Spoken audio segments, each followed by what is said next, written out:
Welcome to the Oxen Group Nightly. My name is David Ristow. I'm the CEO, President, and founder of the Oxen Group. We're a financial analysis and investment ideas firm located at www.theoxengroup.com.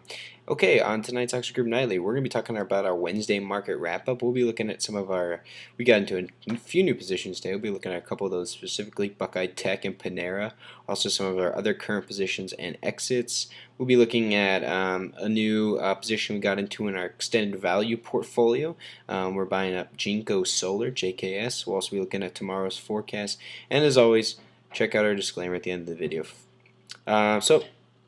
Market really blasted off today. It was just a great rally today. As far as just we gapped up and we held, and it was nice. A lot of positions that you probably had went up a lot today, and that was a good thing to see. It was good to see the market really get a nice, strong rally off of a great round of earnings. We got good news out of Intel, Yahoo, Juniper. We got a lot of good earnings from a lot of companies that didn't even do that well too. IBM had pretty solid earnings and didn't really do too well. CSX and Union Pacific on the transports did very well. Did not really have too great of a day, but overall a very good day. Intel really led the way, and we also got good economic data from the existing home sales. This came out and they jumped to 5.1 million from the consensus, which was at 5 million. So that beat helped. Home sales, yeah, that's very good for the residential construction sector. And then we also had oil prices moving back higher, and that really helped energy companies sort of sustain gains and make some moves on the day.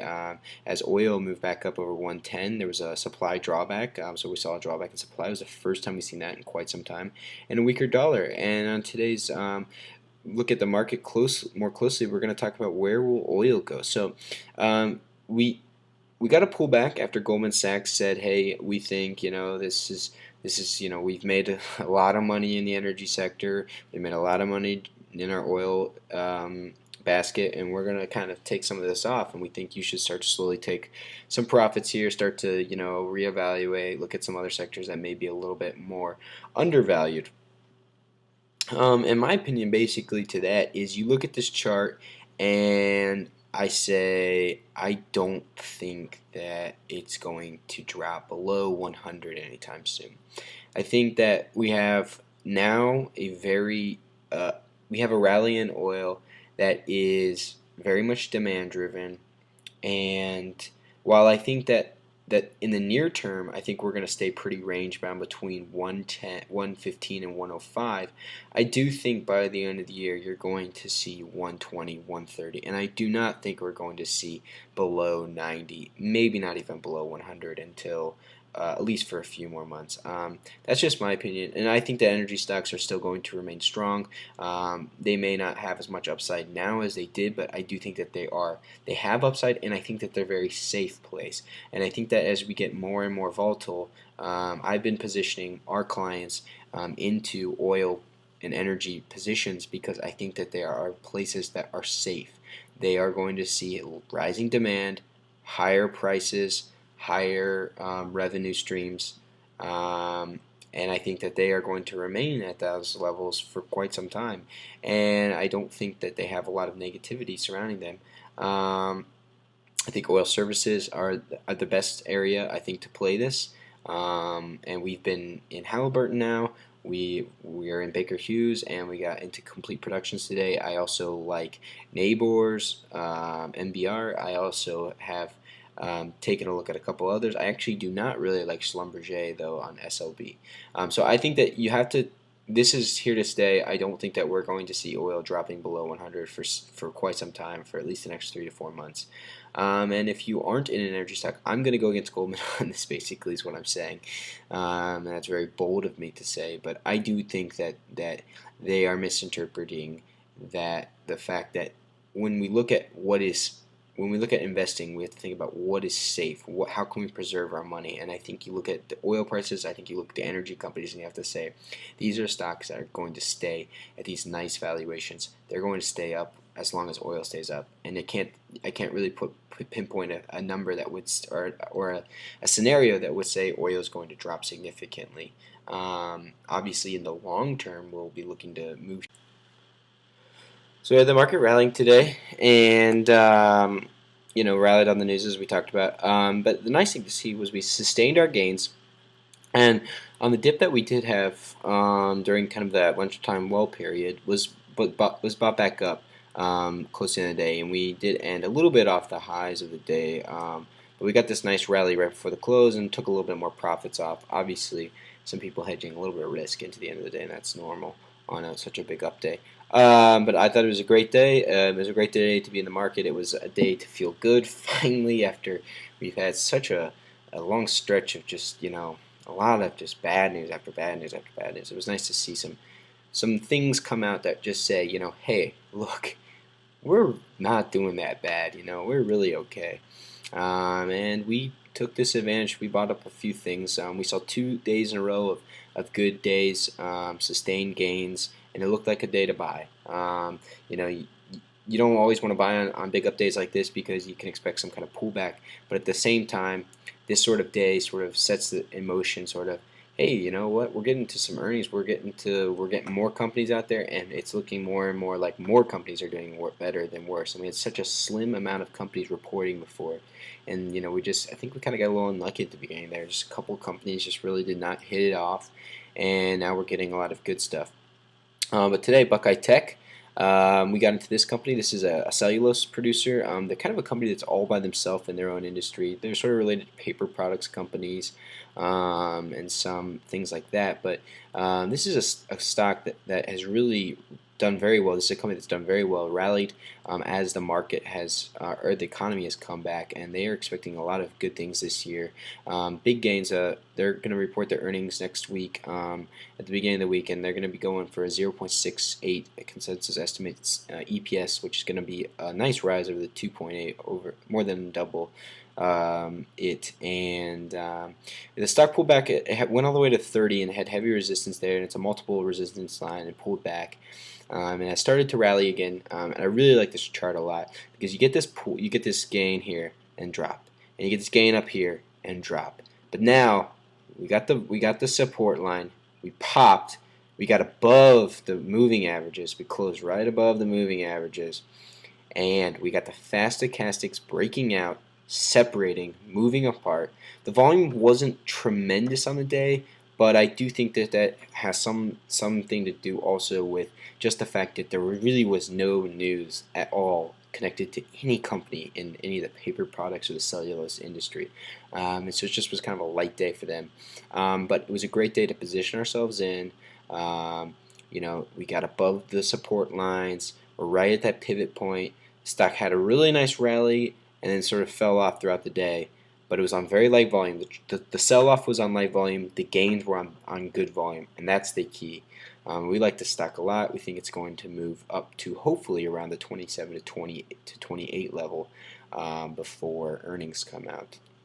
We also picked up some position in Panera, and I like this chart a lot as well. This is a company that moved up tremendously after its last earnings report.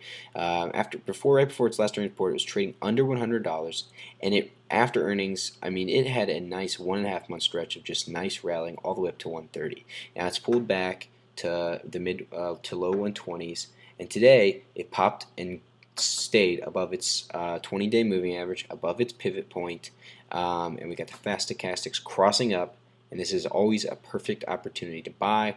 We've got a lot of companies reporting, and after hours we saw that CMG's earnings were not tremendously great specific for the company. They're selling it off a little bit. It was down about 2% last time I checked, but the earnings were very good. The company's growing, still has a lot of advantages, but when you have a 50 PE ratio, you've got to really hit it out of the park in order to maintain valuation at that high.